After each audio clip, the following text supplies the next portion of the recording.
आपने 56 भोग का नाम तो सुना होगा। एक ऐसा प्रसाद जिसमें 56 तरह की चीज़ें खाने पीने की होती है।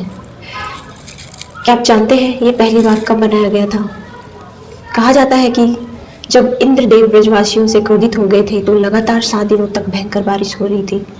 तब भगवान श्री कृष्ण ने गोवर्धन पर्वत को अंगुली पे उठाया था। तब लगातार 7 दिनों तक भगवान कृष्ण ने भोजन नहीं किया था। जैसे ही 7 दिन के बाद 8वें दिन ब्रजवासी बाहर निकले, तब उनको पता चला कि 7 दिन से भगवान कृष्ण ने भोजन नहीं किया है। तब वे यशोदा मैया के पास गए और उनसे पूछा कि आपका लल्ला दिन में कितनी बार भोजन करता है। तब पता चला कि भगवान कृष्ण दिन में 8 बार भोजन करते हैं। तब सभी ब्रजवासियों को बहुत दुख हुआ और उन्होंने सोचा कि 7 दिन तक भोजन नहीं किया है और भगवान दिन में 8 बार भोजन करते हैं, तो 7 8 56।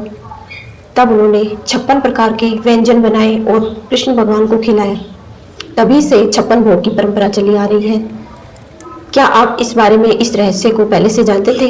अगर नहीं जानते तो वीडियो को लाइक करिए और कमेंट में ज़रूर बताइए आपको कैसा लगा। एक सास और एक बहू में बहुत ज़्यादा प्रेम था। एक दिन उनके घर एक गेस्ट आते हैं। तब वो गेस्ट देखते हैं कि दोनों के बीच कितना गहरा प्रेम है। वो इसको जानने की इच्छा जाहिर करते हैं।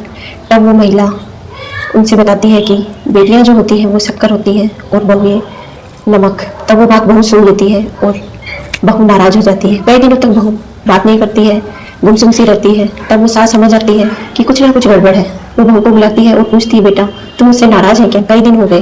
गुमसुम रहती है, बात भी नहीं करती है। पहले तो बहू नहीं बताती है।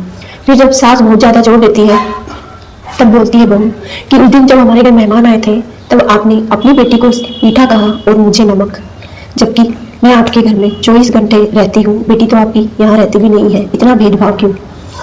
तब सास बोलती है, मैंने कहा ऐसा ही था जैसा तूने सुना, पर तूने मेरी बात का मतलब ही नहीं समझा। तब वो बहू को समझाती है कि बेटी चाहे कैसी भी हो, कुछ भी करे, वो मीठी ही लगती है। लेकिन बहू जो होती है हमारे जीवन में वो नमक के जैसी होती है। जैसे नमक के बिना भोजन बेस्वाद होता है, वैसे ही बहू के बिना हमारा जीवन भी नीरस लगता है। अगर भोजन में से नमक को हटा दिया जाए तब भोजन जैसे बेस्वाद हो जाता है। ठीक वैसे ही अगर बहू की एब्सेंस हो जीवन में तो हमारा जीवन हमें नीरस सा लगता है। इस कहानी से हमें यह सीख मिलती है कि बेटियां जो होती हैं वो मीठा इसलिए लगती हैं क्योंकि वो ओकेजनली हमारे घर आती है। शादी के बाद बेटियों का आगमन ऐसे ही होता है और होना भी ऐसे ही चाहिए। लेकिन जो बहू होती है वो 24 घंटे हमारे आसपास रहती है, तो उनके साथ हमें हार्मनी से पेश आना चाहिए। क्योंकि नमक के बिना जैसे भोजन बेस्वाद होता है, वैसे ही बहू के बिना हमारा जीवन भी बेस्वाद। कहानी अच्छी लगे तो वीडियो को लाइक शेयर फॉलो जरूर करिए।